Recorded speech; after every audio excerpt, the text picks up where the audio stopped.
नमस्कार, आदाब, सत श्री अकाल, गुड मॉर्निंग मेरे प्यारे दोस्तों। मैं आपका होस्ट एंड दोस्त अंकित आप सभी का सरप्राइज ऑनलाइन लर्निंग सेंटर पे वेलकम करता हूं। आप इस समय पढ़ रहे हैं चैप्टर नंबर 3 इलेक्ट्रिक करंट, और इलेक्ट्रिक करंट का न्यूमेरिकल पार्ट कंप्लीट है। सॉरी, आपकी थ्योरेटिकल पार्ट कंप्लीट है, न्यूमेरिकल के हम लास्ट वीडियो की तरफ हैं आज। ठीक है, जो कुछ बचे हुए क्वेश्चंस हैं जो आपके बोर्ड के रिगार्डिंग से इंपॉर्टेंट हैं, आज हम उनको डिस्कशन करेंगे। ठीक है, तो कई टाइप के न्यूमेरिकल हो चुके हैं, जैसे आपके किरचॉफ से रिलेटेड हो चुके हैं, और ईएमएफ से रिलेटेड, रेसिस्टेंस, इक्विवेलेंट रेसिस्टेंस। तो यहाँ सबसे हमने आपको बता दिया है। तो आज कुछ और भी जो टिपिकल न्यूमेरिकल्स हैं जो आ सकते हैं पोटेंशियोमीटर से, आज हम उनको डिस्कशन करेंगे। और आई होप आपको चीज़ें समझ में भी आ रही होंगी। आपसे एक और रिक्वेस्ट है कि आप जो भी चीज़ें यहाँ पे पढ़ाई जाएं, आप उनको वेल अप टू डेट आप उसको नोट्स में लिखें। ठीक है, नोट्स में लिखेंगे तो ठीक रहेगा ये चीज, और हेल्पफुल होगा आपके बोर्ड एग्जामिनेशन के प्रोस्पेक्टिव व्यू से, क्योंकि हम यहाँ वही चीज आपको बताते हैं जो कि बोर्ड के लिए काफी ज्यादा इंपॉर्टेंट है आपके लिए। देखिए, बोर्ड में ऐसा कुछ नहीं आने वाला है कि आपके बुक से बाहर आ जाए। सब कुछ फिक्स है कि क्वेश्चन कैसे आएंगे, डेरिवेशन क्या आएंगे, डेफिनेशंस क्या आएंगी, मतलब आउट ऑफ टॉपिक कुछ आने को नहीं है। जो भी है आप किसी किताब के भीतर ही है। बस हमें पढ़ने का एक स्ट्रेटजी पता होना चाहिए, एक तरीका होना चाहिए, और हम आसानी से उस अचीवमेंट को प्राप्त कर सकते हैं जिसकी आप इच्छा करते हैं।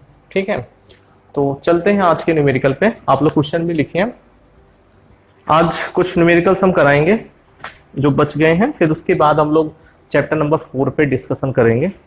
तो बच्चों चलते हैं, लिखिए आज का न्यूमेरिकल पहला कि दो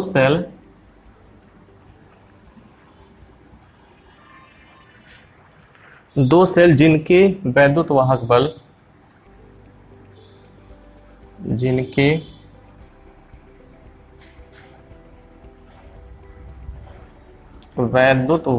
बल ईएमएफ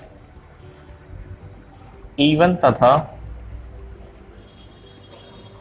तथा E2 है। E1 तथा E2 विभवांतर से जुड़े हैं।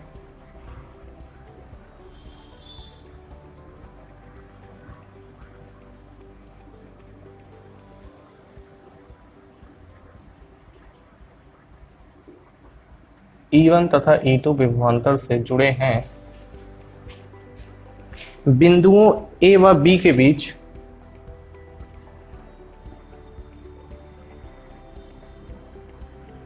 बिंदुओं A व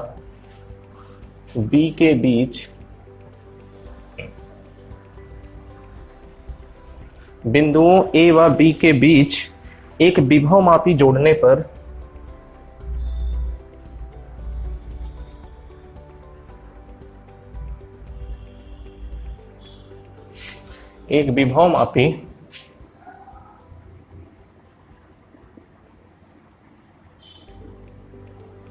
जोड़ने पर विभवमापी के तार की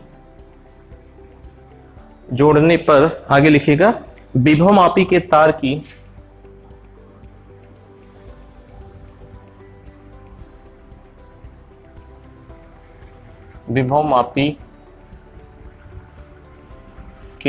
की तार की संतुलन लंबाई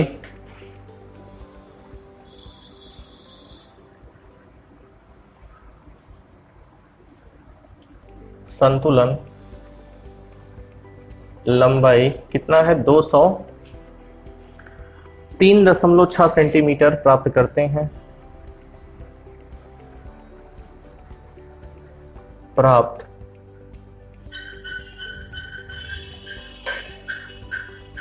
प्राप्त करते हैं। उसी विभवमापी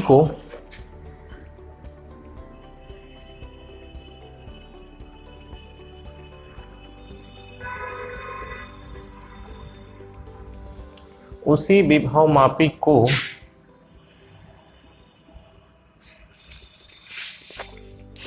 ए व सी के बीच जोड़ने पर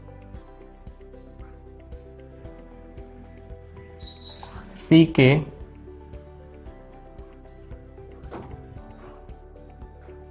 बीच जोड़ने पर ए व सी के बीच जोड़ने पर 24.6 सेंटीमीटर प्राप्त होती है।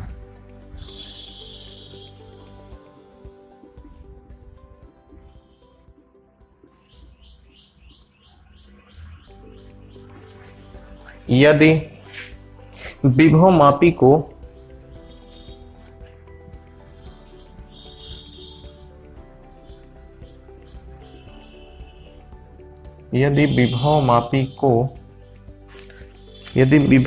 को बी व सी के बीच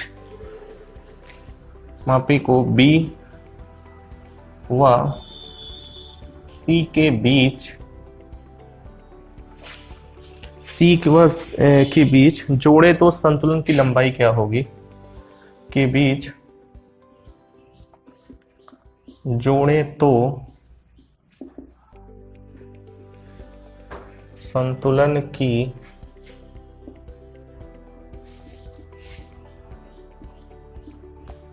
की लंबाई क्या होगी?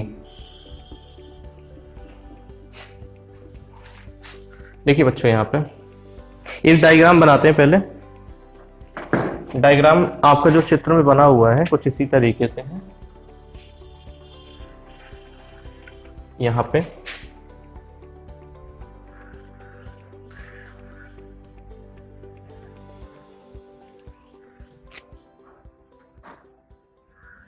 एक E1 है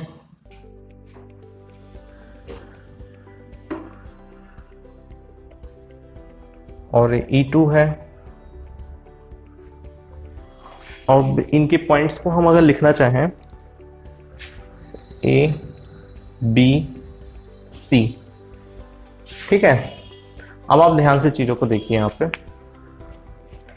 देखिए चित्र में क्या दिया गया है। आप अगर डायग्राम को देखें तो यहां पे दिख रहा है कि दो बैटरी है, E1 और E2 इनके EMF हैं, और पहली बैटरी को जो नेगेटिव प्लेट है, देखिए छोटी प्लेट क्या होती है? अपनी नेगेटिव प्लेट होती है। ए नेगेटिव है, पॉजिटिव है, ए नेगेटिव है, पॉजिटिव है। देखिए यहाँ पे बैटरी का जो छोटा टर्मिनल है वो क्या है? नेगेटिव है, बड़ा टर्मिनल पॉजिटिव है, छोटा नेगेटिव, बड़ा पॉजिटिव। आप देखो E1 और E2 जुड़े कैसे हैं। तो आपको देखने से लग रहा है कि पहले बैटरी का जो नेगेटिव प्लेट है वो दूसरे प्लेट के नेगेटिव प्लेट से जुड़ा है, नेगेटिव से नेगेटिव जुड़ा है, और जब नेगेटिव से नेगेटिव जुड़ेगा तो इनके ईएमएफ क्या हो जाएंगे? आपस में कैंसिल हो जाएंगी, आपस में कैंसिल हो जाएगा इनका ईएमएफ। तो कैसे करेंगे? E1 माइनस E2 हो जाएगा। तो आप देखो ध्यान से चीजों को, क्वेश्चन पढ़ते हैं। E1 इंटू विभवांतर से जुड़े हैं। बिंदुओं A व B के बीच एक विभवमापी जोड़ने पर विभवमापी के तार की संतुलन लंबाई इतना है 206.3 प्राप्त होता है। AB का मतलब क्या है? AB का मतलब ये हो गया, अगर हम यहाँ पे लगाएं विभवमापी A और B के बीच में, मतलब E1 के लिए अगर हम लंबाई देखना चाहें तो कितना हो जाएगा? यहाँ पे देखिए E1 बराबर के हमने प्रवणता मान लिया और लंबाई कितना दिया गया? 206.3 सेंटीमीटर है। किसके किसके बीच में अगर हम सॉल्यूशन देखना चाहें? E व B के बीच अगर हम देखना चाहें, ठीक है। आप इसको इक्वेशन नंबर 1 मान लीजिए। अब इसी तरीके से अगर हमें पता क्या किसके किसके बीच पता करना है। अच्छा एक चीज और देखिए, यहाँ पे A और C के बीच में जोड़ने पर 24.6 सेंटीमीटर प्राप्त होती है लंबाई। तो यहां लिखेंगे A व C के बीच यदि हम देखना चाहें तो आप देखिए यहाँ पे A व C के बीच में दो बैटरियां हैं जिनका EMF E1 और E2 है, लेकिन अपोजिटली जुड़े हुए हैं। अपोजिटिवली क्या सेम जुड़े हुए हैं, तो इनके क्या हो जाएंगे? माइनस से माइनस जुड़ा है तो E1 माइनस E2 हो जाएगा। तो कैसे लिखेंगे यहाँ पे? E1 minus E2 is equal to K, और इनका डिफ्लेक्शन कितना है? डिफ्लेक्शन इनका आ रहा है 24.6, इक्वेशन नंबर 2 हमने मान लिया 24.6 आ रहा है, तो हमने इसको प्राप्त कर लिया। ठीक है, अब बच्चों देखिए यहां से आपके लंबाई पूछा गया, तो लंबाई में x ले लेता हूं, किसके लिए, b और c के लिए। तो यहां देखिए b व c के लिए, b व c के लिए कितना हो जाएगा, E2 जुड़ा है k, और लंबाई को मैंने कितना मान लिया, x मान लिया। ठीक है, आप इसको इक्वेशन नंबर 3 ले लीजिए। यहां तक कोई डाउट नहीं है आप लोग को। देखिए ये लंबाई जो हमें प्राप्त करना है, हमने उसको क्या मान लिया, x मान लिया। अब आप देखिए ध्यान से, चीजों को थोड़ा ध्यान से हम देखेंगे किस तरीके से हमें करना है। देखो बच्चों यहां पे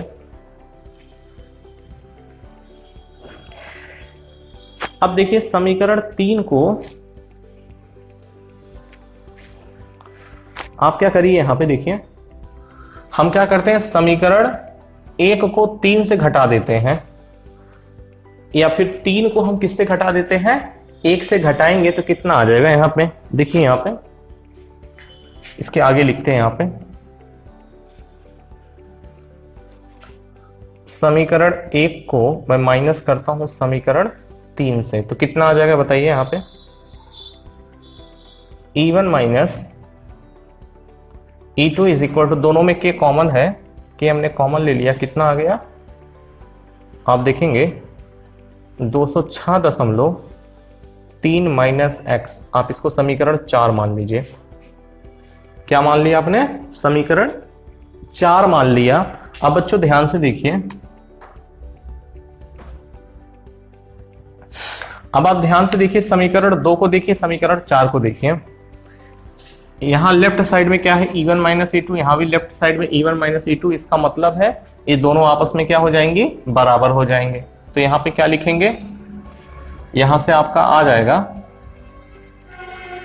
206.3 माइनस x बराबर, यह ऐसा लिख लें कि फ्रॉम इक्वेशन नंबर 2 एंड 4, समीकरण 2 और 4 से हमें मिला क्या कि 206.3 माइनस x के इज इक्वल टू 24.6 के, यही तो मिल गया भैया। तो आप देखिए के से के क्या हो गया, कैंसिल हो गया। तो हमें पता करना है x, तो x बराबर कितना आ जाएगा, 206.3 माइनस 24.6।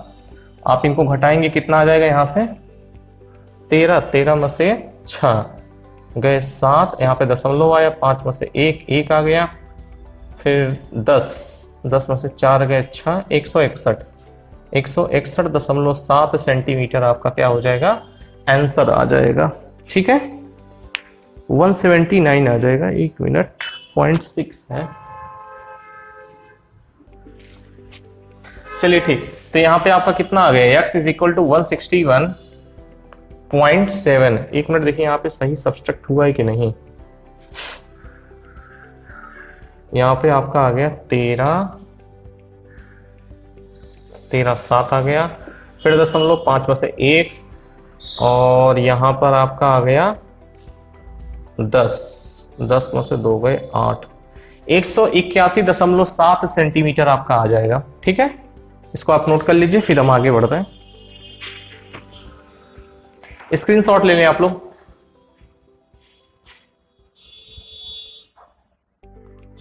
स्क्रीनशॉट आप ले लीजिए अच्छे से, फिर आगे हम क्वेश्चंस की तरफ बढ़ते हैं।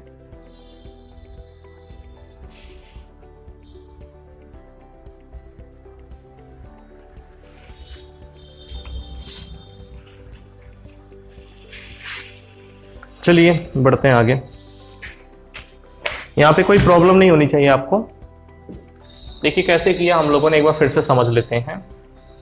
आप यहां पे देखेंगे, इसको ध्यान से देखिए। E1 जो जुड़ा है A और B के बीच में जुड़ा है, E2 किसके बीच में जुड़ा है, BC के बीच में जुड़ा है। मैं पूछो E1 और E2 किसके बीच में जुड़ा है, तो AC के बीच में। ठीक, अब आप देखिए ए व बी के लिए आप ए और बी पॉइंट के बीच में देखोगे तो इवन है, प्रवर्तक के मान लिया, लंबाई संतुलन कहाँ की मिल रही थी, 206.3 का मिल रहा था, समीकरण 1 ले लिया। इसी तरीके से ए व बी के बीच में E1 माइनस E2 के, अब आप देखो एक बार ए और सी के बीच में कितने बैटरी हैं, 2 हैं, E1 है E2 है, इनके लिए संतुलन 24.6 पे आ रहा था कि प्रवणता है, समीकरण 2 ले लिया। BC के लिए हमें फाइंड आउट करना है, तो BC में E2 है, लंबाई मुझे पता नहीं है तो हमने लंबाई मान लिया कितना है, x है, तो कितना आ गया E2 is equal to KX, समीकरण 3 ले लिया। समीकरण 1 को 2 से भाग किया तो इतना आ गया, और दोनों 2 और 4 को मैंने मिलाया तो इतना, K से कैंसिल, X वैल्यू इतनी आ गई। ठीक है, चलिए ठीक, बढ़ते हैं आगे। अगला क्वेश्चन जो है काफी अच्छा है।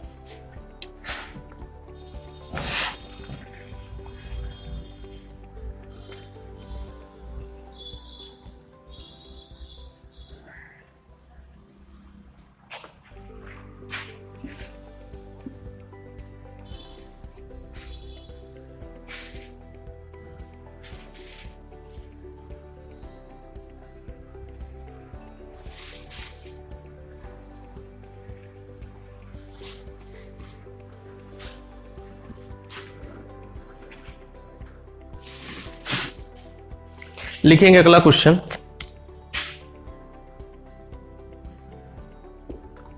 संलग्न चित्र में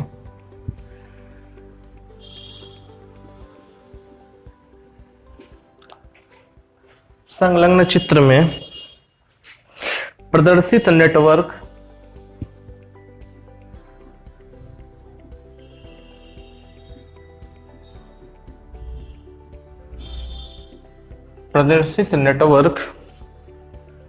की प्रत्येक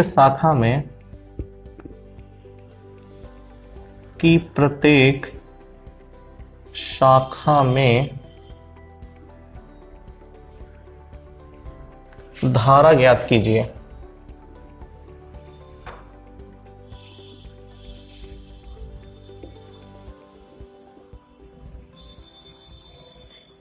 धारा ज्ञात कीजिए, ठीक है। चलिए, एक बीट स्टोन सेतु जैसा कुछ संरचना है, देखेंगे कैसे हमें ज्ञात करना है। यहां पे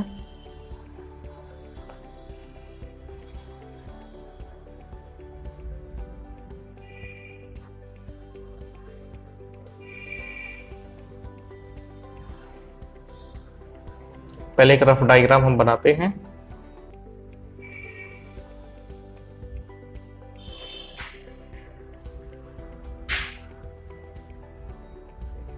आप लोग भी बच्चों बनाइए, साथ साथ आप सब भी बनाएंगे।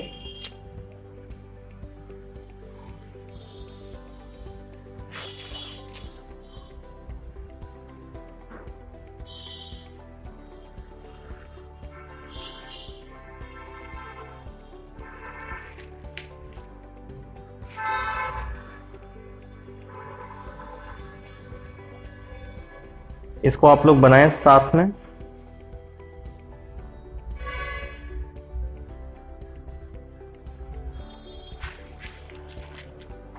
ये 10 ओम है आपका,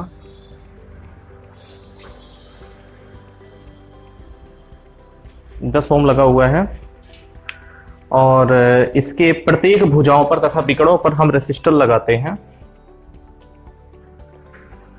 10 ओम,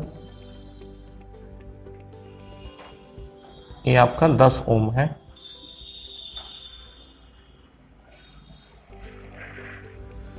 पांच ओम,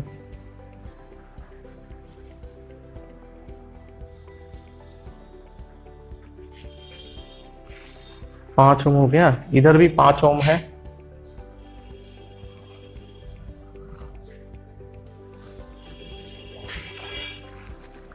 दस ओम, 5 ओम,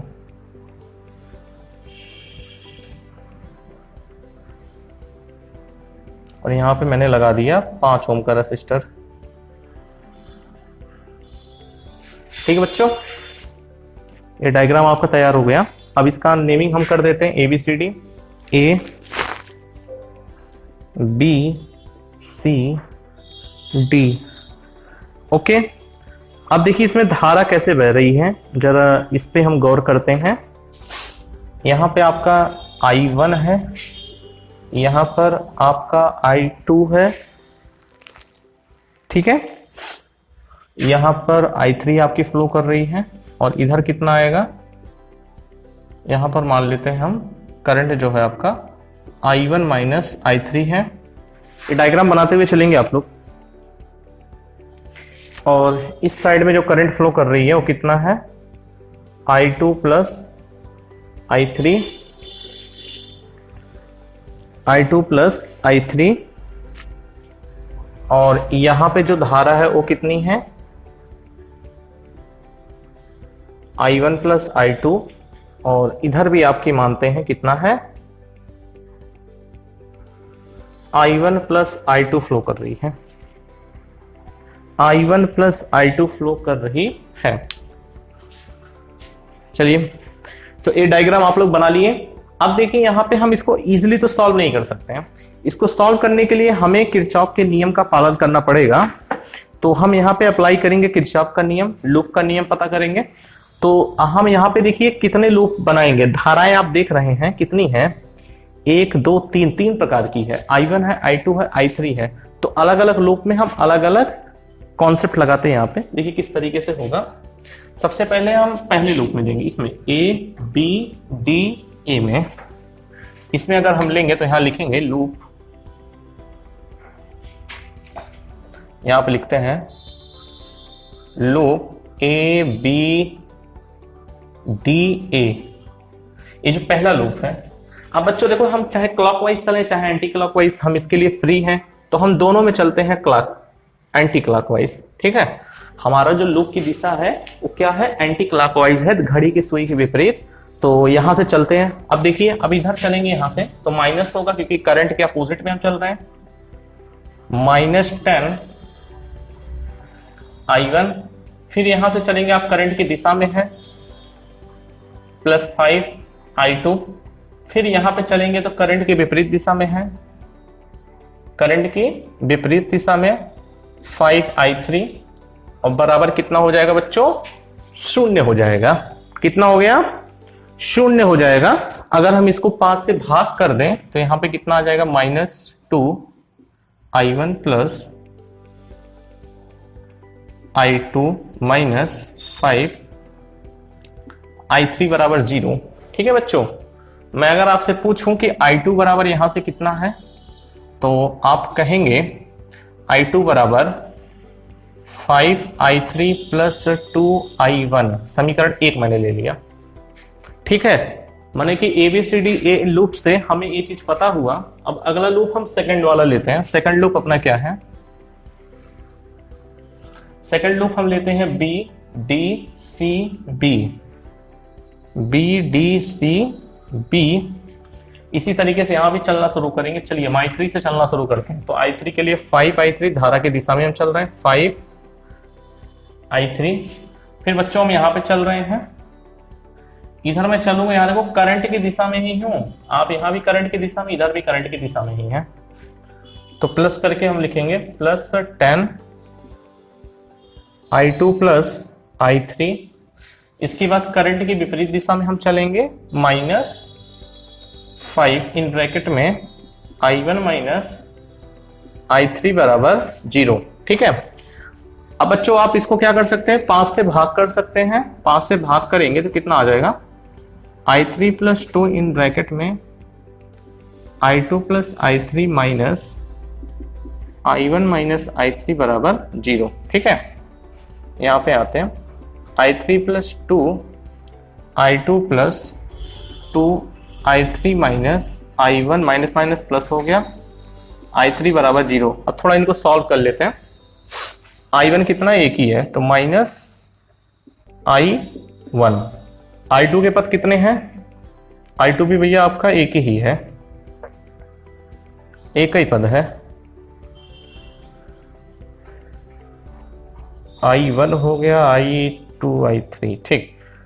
तो I2 आपके हो गए 2 I2 और I3 आपको 3 जगह दिख रहा है, 3 1 4 प्लस I3 बराबर 0। तो बच्चों यहां से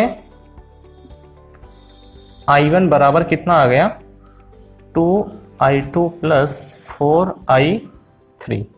हमने इसको समीकरण 2 ले लिया। कितना ले लिया? समीकरण 2 लिया। अब हम बड़ा वाला लूप लेंगे। बड़ा वाला मतलब पूरा का पूरा लूप मैं ले रहा हूं यहां से ABCDA। यहां लिखेंगे लूप ABCDA में, ठीक है।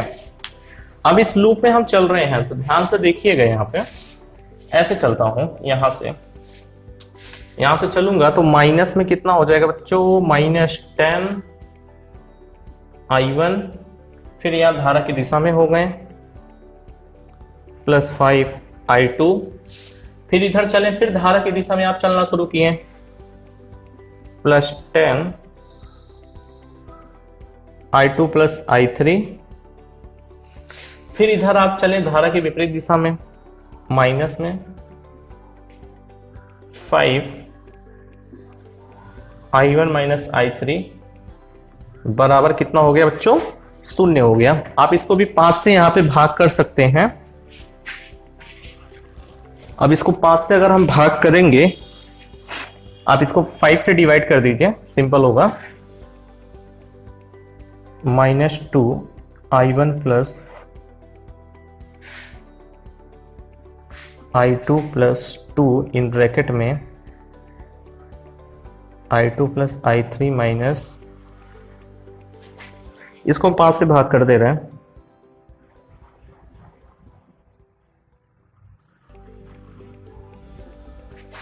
अब इनको जरा ब्रैकेट वगैरह ओपन कर दें।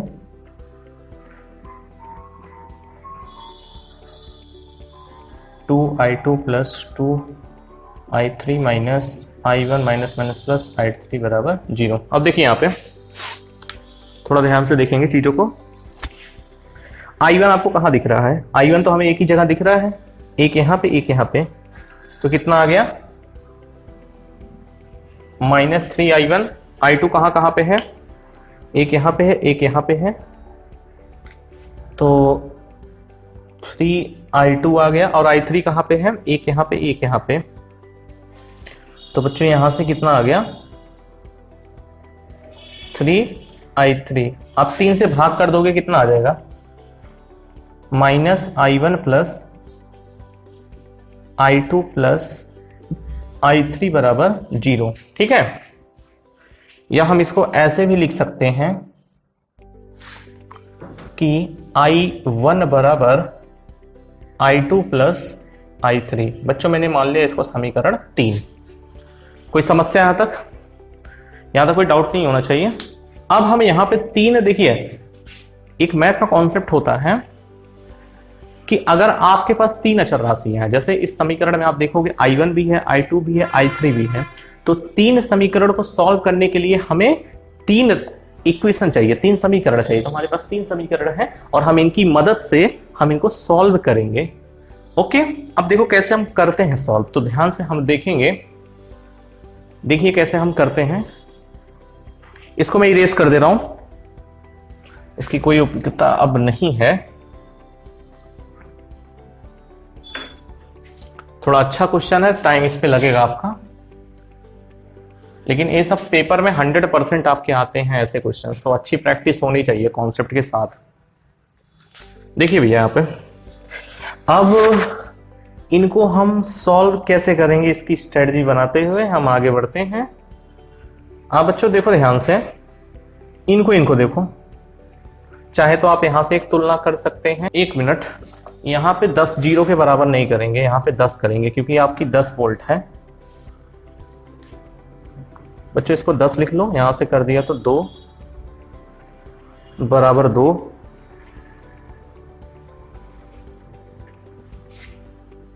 यहां भी 2, इधर भी 2 आ जाएगा। इसको इक्वेशन नंबर 3 ले लीजिए, ठीक है। अब देखिए कैसे करेंगे। यहां तक कोई समस्या नहीं होनी चाहिए। अब देखिए कैसे हमारा अप्रोच होगा, किस तरीके से हम करने वाले हैं। देखिए अब हम क्या करते हैं कि समीकरण 1 से और 2 से हमें ये मिल गया, अब देखिए यहां पे समीकरण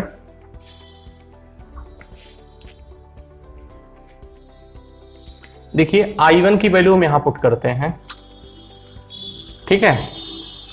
I1 पुट करेंगे तो 2 और 3 में आ जाएगा, और यहां पे I1 2 और 3, ठीक है। देखिए समीकरण I1 का मान 1 में रखने पर यहां लिखिए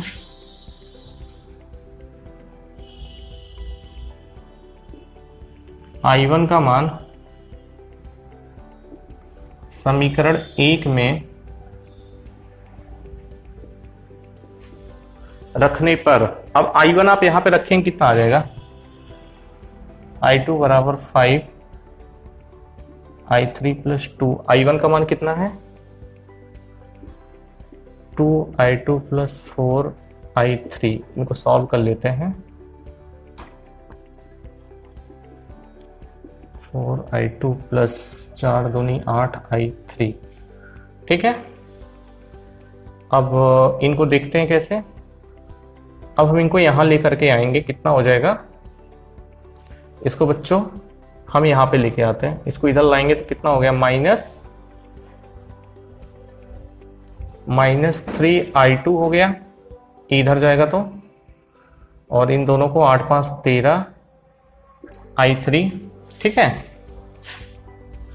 तो यहां से एक हमें संबंध मिल गया, या हम इसको ऐसे करते हैं,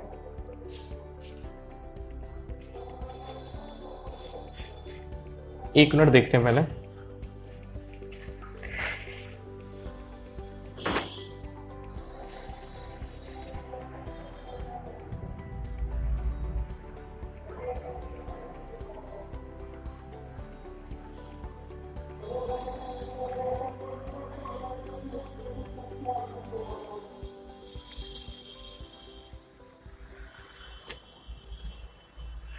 इसमें मत रखिए, एक मिनट रुक जाइए।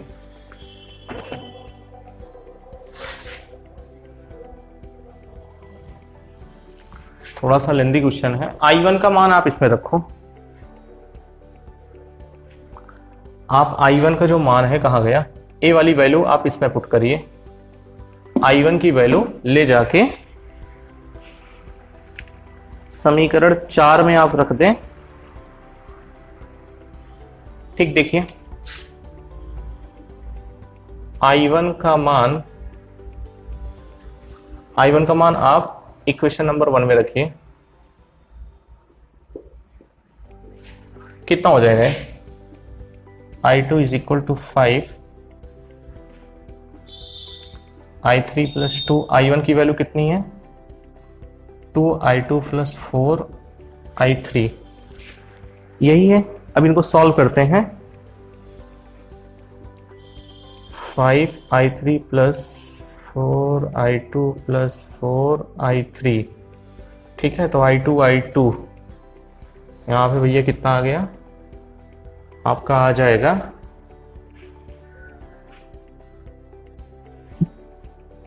2 दूनी 4 I3।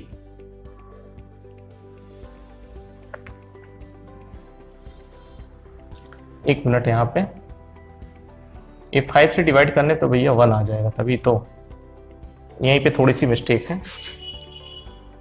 हाँ अब सही है। अब आप देखेंगे यहाँ पे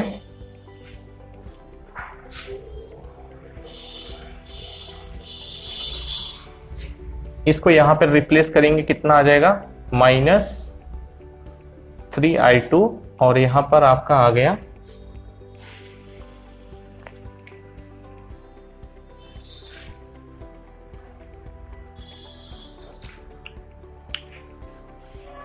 एक मिनट, इसको यहां पे सॉल्व करेंगे तो यहां से I2 बराबर कितना मिल गया -3 I1 मिल गया, ठीक है। और फिर समीकरण 4 से मुझे कितना मिल जाएगा -3 I2 बराबर 2 I1 plus I3, 2 I1 plus I3, ठीक है। फिर यहां से अगर हम इनको थोड़ा सा सिंप्लीफाइड कर लें तो कितना आ जाएगा, I1 बराबर -2I3 आ गया। ठीक है, फिर समीकरण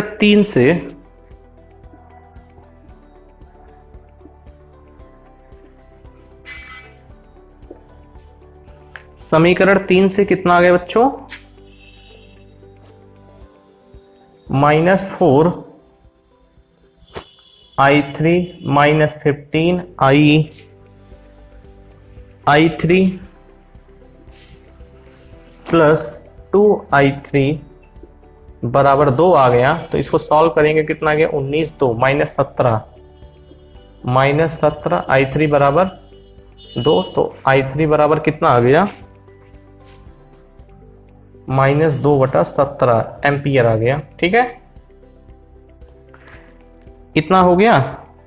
अब इसी तरीके से I1 की वैल्यू तो हमें पता चल गई। देखिए हम इधर ही रेस कर रहे हैं यहाँ पे, अब हम आसानी से इनको पता कर सकते हैं। अब चाहे तो I1 आप निकाल सकते हैं। देखिए यहाँ पे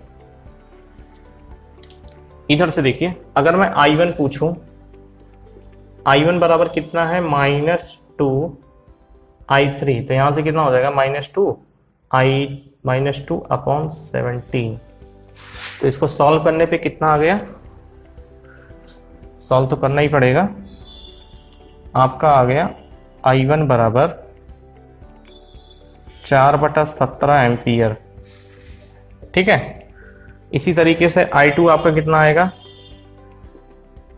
I3 -3 ब्रैकेट में -2/17 एम्पियर, 3 दूनी 6/17 एम्पियर।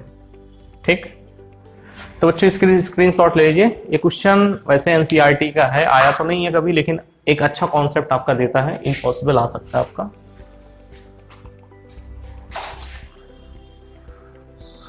इसका स्क्रीनशॉट आप ले लें। ओके, तो बच्चों ये चैप्टर आपका फिनिश होता है। ठीक है, अब हम लोग जो बात करेंगे, देखिए कल के लेक्चर से हम बात करेंगे चैप्टर नंबर 4, जो कि आपकी मैग्नेटिक फील्ड से रिलेटेड है। थोड़ी बहुत भूमिका भी बना दे रहे हैं, जिसमें हमें पढ़ना क्या क्या होगा। उसके बाद कल से हम लोग तो उसी चर्चा करेंगे उसी चैप्टर पे, और ये चैप्टर आपका फुली फाइनल फिनिश हो चुका है न्यूमेरिकल डेरिवेशन डेफिनेशन के साथ।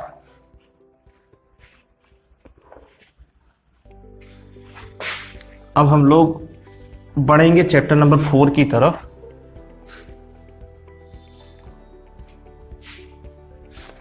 देखिए चैप्टर नंबर 4 में हमें क्या क्या पढ़ना होगा, इसके बारे में एक थोड़ी सी शॉर्ट व्यू ले लें। चैप्टर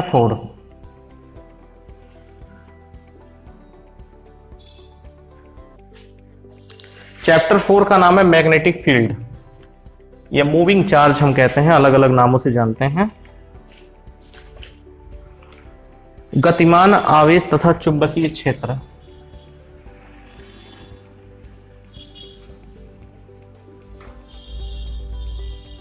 मूविंग चार्ज एंड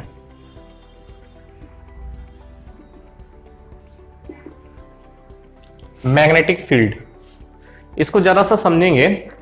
अब तक आप जो पढ़ रहे थे, अब तक क्या आपने पढ़ रहा था, इलेक्ट्रोस्टैटिक्स पढ़ रहे थे, अर्थात वैद्युत स्थितिकी आप पढ़ रहे थे। तो वैद्युत स्थितिकी में क्या होता है कि जो आवेश होते हैं वो स्थिर अवस्था पे होते हैं। जब आप देखिए कोई मान लीजिए आवेश है, ठीक है, किस अवस्था में है, स्थिर अवस्था में है। और एक हो सकता है कि गतिमान अवस्था। अवस्थाएं तो भाई दो ही हो सकती हैं आपकी, या फिर कोई चीज स्थिर हो या फिर गतिमान हो। तो जब स्थिर होती है तो इसमें सिर्फ और सिर्फ एक ही फील्ड निकलता है। जब क्यू आपका स्थिर होगा तो सिर्फ एक प्रकार की क्षेत्र निकालेगा, उसका नाम क्या होगा, क्या नाम होगा, वैद्युत क्षेत्र यहां से निकलते हैं।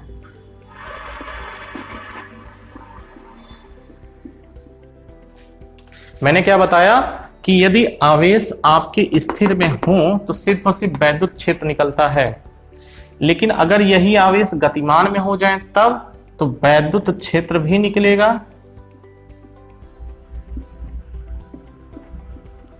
और साथ में चुंबकीय क्षेत्र भी हमें देखने को मिलती हैं। वैद्युत क्षेत्र तथा चुंबकीय क्षेत्र दोनों देखने को मिलते हैं यहां से। ठीक है, तो हमने क्या सीखा यहां पे कि जब कभी भी कोई आवेश हमारा स्थिर अवस्था में होगा सिर्फ और सिर्फ हमें वैद्युत क्षेत्र देखने को मिलेगा, लेकिन जब गतिमान में होते हैं तो वैद्युत प्लस चुंबकीय दोनों क्षेत्र में देखने को मिलेंगे। ठीक है बच्चों, तो कल के लेक्चर में हम इसे डिस्कशन करेंगे चैप्टर नंबर 4 पे। तो आज के लिए बस इतना ही मैं रख रहा हूँ, मिलते हैं अगले वीडियो में, तब तक के लिए धन्यवाद। लाइक शेयर आप लोग करते रहें। जय हिंद।